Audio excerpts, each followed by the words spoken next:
¿Preparados para una inversión profunda en una historia de amor apasionada y prohibida? Uf, suena intenso. Lo es. Nuestra fuente hoy son fragmentos de Sin ti, una novela española, Ajá. y vamos a intentar desentrañar las complejidades de este romance que se desarrolla a lo largo de décadas. Me gusta, me gusta. Nos espera Nueva Orleans con su energía vibrante y la histórica España. Qué combinación tan interesante. ¿Listos para descubrir qué nos revela esta historia sobre el amor, la libertad y esas ataduras familiares? Totalmente. Adelante. Empezamos en un lugar emblemático, casi mítico, de Nueva Orleans, Preservation Hall. Ah, Preservation Hall. Un lugar con mucha historia. El narrador lo describe como un, burdel del sur, donde la música de los negros atrae a los blancos. Interesante. Esa mezcla de culturas ya nos da una idea del ambiente. Imagínate la atmósfera cargada de jazz, la energía del lugar. Es allí donde conoce a Piscino. Piscino. ¿Y quién es ella? Una mulata de ojos azabache que le cautiva desde el primer instante. Ajá. Ya veo por dónde van los tiros. Pero ojo, hay un detalle que añade tensión a la historia. A ver. Cuéntame. Piscino es la amante de un mafioso local. Vaya, eso sí que complica las cosas. ¿Te imaginas la mezcla de deseo y peligro que debía sentir el narrador? Sin duda un cóctel explosivo. Pero, ¿cómo se las arregla para acercarse a ella? Con ese mafioso rondando. Pues recurre a la ayuda de un amigo. Siempre hay un buen amigo dispuesto a echar una mano. Este amigo Ferdy resulta ser nada menos que descendiente de Jelly Roll Morton. No me digas. El mismísimo Jelly Roll Morton. A cambio de $300, Ferdy le revela un secreto familiar: el masaje maya. Un masaje maya. ¿Y eso qué es? Sí, es una técnica ancestral que combina el masaje con la música jazz. Qué curioso. No había oído hablar de eso nunca. Para estimular los sentidos, el narrador lo utiliza con Piscino. Imagino que la experiencia debió ser. Digamos que un éxito rotundo. Ajá. Y con esto supongo comienza el romance. Exacto. Y ahora prepárate, porque damos un salto de 20 años y los plantamos en España. Un salto temporal. A ver, ¿qué ha pasado en esos 20 años? Aquí el narrador se reencuentra con Cor, una mujer a la que ha amado durante décadas. ¿Qué pasó con Piscino? Bueno, eso es otra historia. Centrémonos en Cor. Vale, entiendo. Cor se muestra reticente al reencuentro. Carga con un pasado complejo que la frena. Un pasado complejo. Eso me hace sospechar que hay una historia detrás, ¿no? No tardamos en descubrirlo.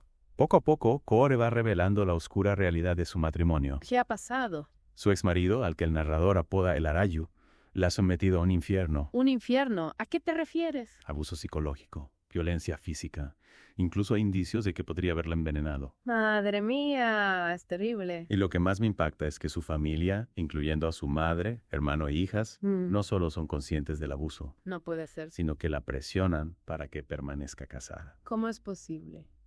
Parece que hay implicaciones financieras que atan a Corvis a su exmarido. Dinero. ¿Siempre el dinero de por medio? La controlan, la manipulan, la amenazan con dejarla sin nada si se separa. Es una situación horrible.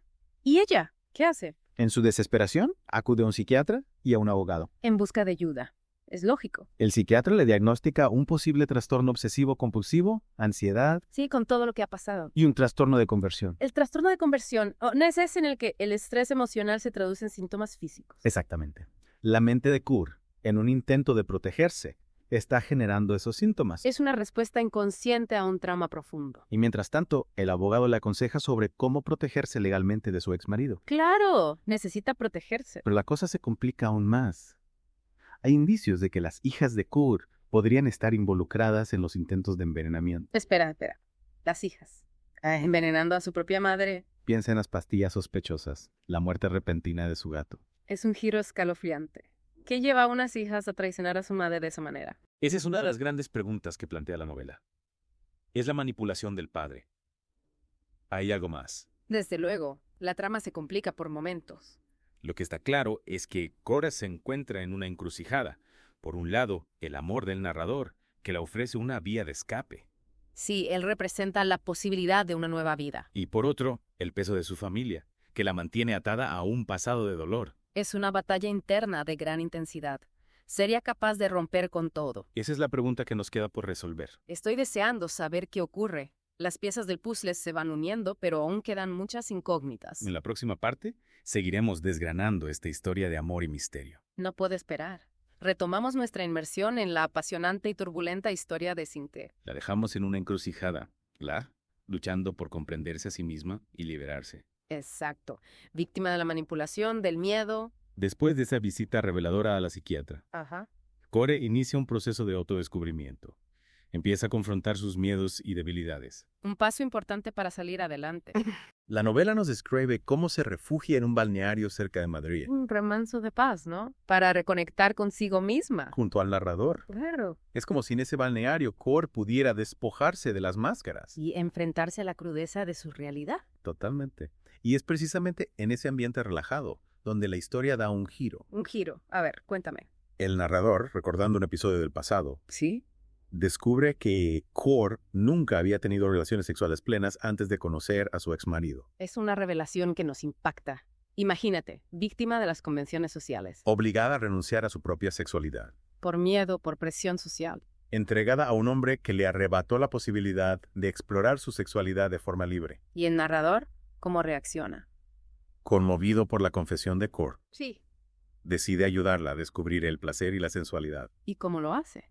Pues recurre a las técnicas tántricas que aprendió en sus viajes. El tantra. Le ofrece a Core una experiencia sexual completamente nueva. Basada en la conexión emocional, la sensibilidad. La exploración mutua. El Tantra, con su enfoque holístico, se convierte en una herramienta de liberación para Core. Y el narrador, en este caso, actúa como un guía. Un maestro que la acompaña en un viaje de autoconocimiento. La novela nos describe cómo Core, a través del tantra, experimenta una transformación. Descubre el placer, la multinorgasmia. La conexión íntima con el narrador. Rompe con las barreras que le impedían disfrutar plenamente. Pero a pesar de estos avances, la sombra del Arayu y la influencia de su familia siguen presentes. Siempre ahí, acechando. El narrador descubre que el ex marido ha estado manipulando a las hijas Utilizando a las hijas.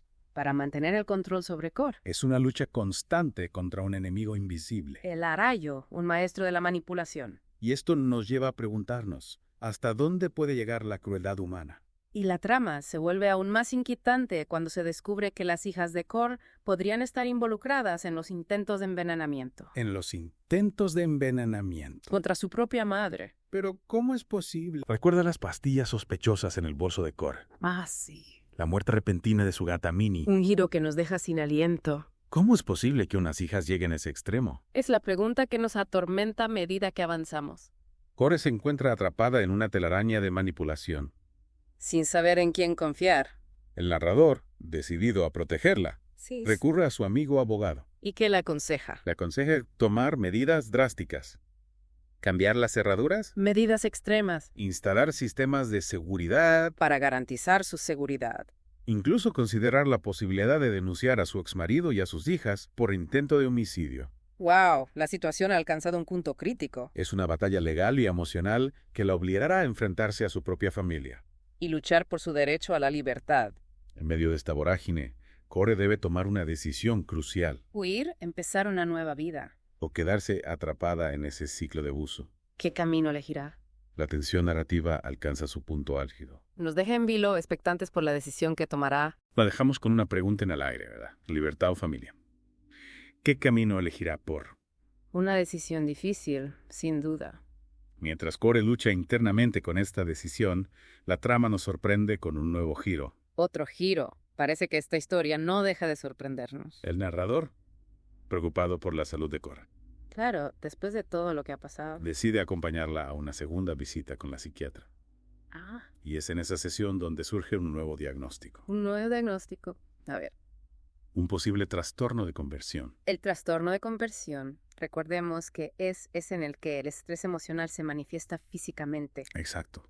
La tensión constante, el miedo, la culpa, podrían estar detrás de sus dolores, las náuseas. Incluso la pérdida de la menstruación, si no recuerdo mal. Sí, todo eso Es como si su cuerpo estuviera gritando lo que su mente intenta silenciar. una respuesta inconsciente a un trauma profundo. Mientras tanto, el narrador, investigando por su cuenta, Ajá. encuentra información sobre los medicamentos que el Arayu usa para controlar a sus pacientes. Recuerda que el exmarido de Core es médico Claro, un detalle que ahora cobra una nueva dimensión. y descubre algo escalofriante. ¿Qué descubre?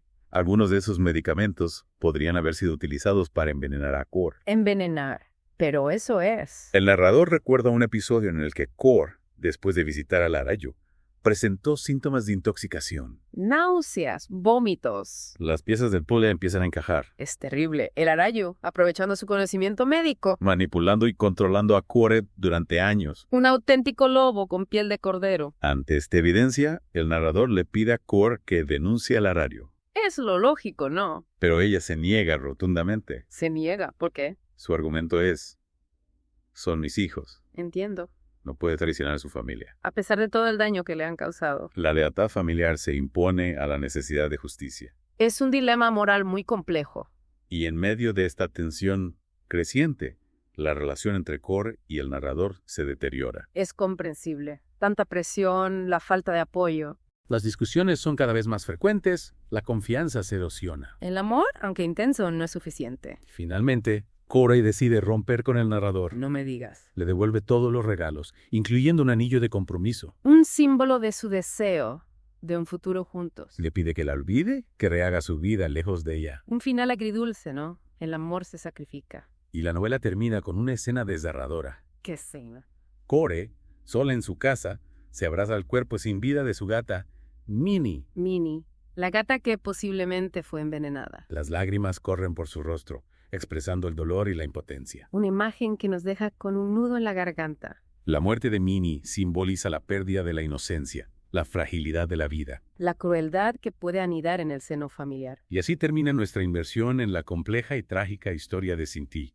Una novela que nos ha llevado a explorar las profundidades del alma humana. La realidad del abuso, la manipulación familiar, las consecuencias de nuestras decisiones. Una historia que sin duda invita a la reflexión, La importancia de la libertad individual, la necesidad de romper con las ataduras a tóxicas. la valentía de luchar por nuestra propia felicidad. Nos despedimos de Cinti con una mezcla de tristeza y esperanza. Tristeza por el destino de Kofea, pero esperanza porque su historia nos recuerda que la lucha por la libertad merece la pena. Hasta la próxima en The Deep Dive, donde seguiremos explorando historias que nos hacen pensar, sentir y cuestionarnos nuestra propia realidad. Los esperamos.